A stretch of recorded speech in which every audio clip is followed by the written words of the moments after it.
சாந்தி. இன்றைய முரளியிலிருந்து கேள்வி பதில். மார்ச் 10.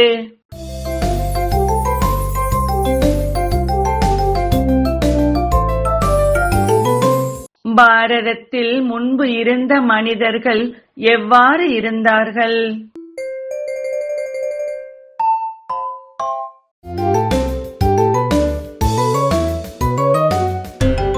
பகவான் பகவதி என்று அழைக்கும் அளவிற்கு குணம் நிறைந்தவர்களாக இருந்தார்கள்.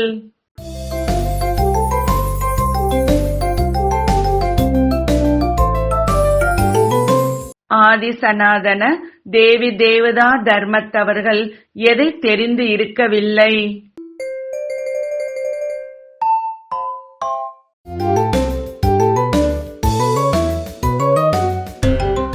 எப்படி நம் தர்மமும் கர்மமும் கீழானதாக ஆனது என்பதை.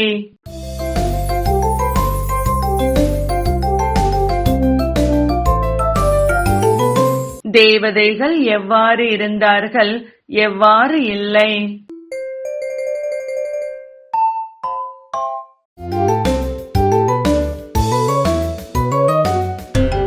ஆத்மா அபிமானியாக இருந்தார்கள், பரமாத்மா அபிமானியாக இல்லை.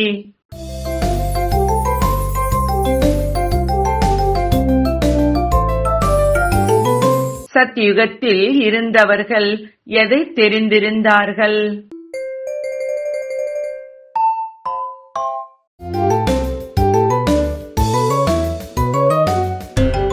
ஒரு சரீரம் விட்டு வேறொன்றை எடுக்க வேண்டும் என்பதை.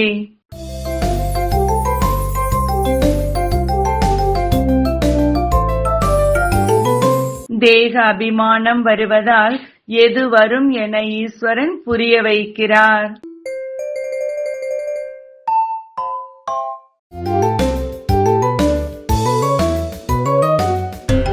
சண்டை சச்சரவு குரங்குத்தனம் வந்து ஈஸ்வரனை மறக்க வைத்துவிடும் என்று.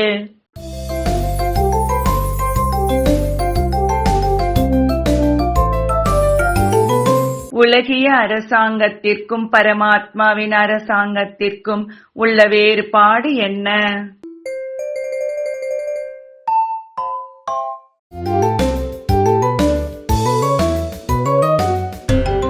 உலகிய அரசாங்கத்தில் கர்மத்தின் பலன் தெரியாததால் தவறு செய்கின்றனர். பரமாத்மா அரசாங்கத்தில் தர்மராஜ் அவரின் வலது கரமாக இருப்பதால் நல்லது கெட்டதை புரிய வைத்து செய்ய வைக்கிறார்.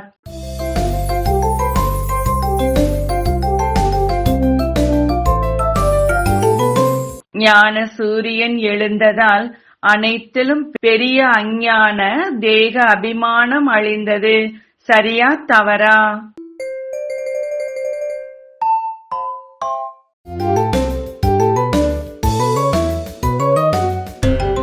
சரி.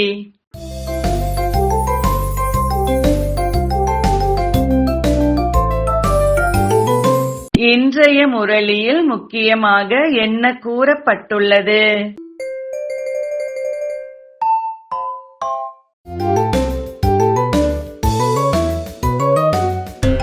கர்ம சுமை நீங்கிவிட்டால் கர்மாதீத்த நிலை ஏற்பட்டுவிடும். கீழான காரியங்கள் செய்து தானாகவே தனக்கு நஷ்டத்தை ஏற்படுத்தாதீர்கள். நன்றி. ஓம் சாந்தி.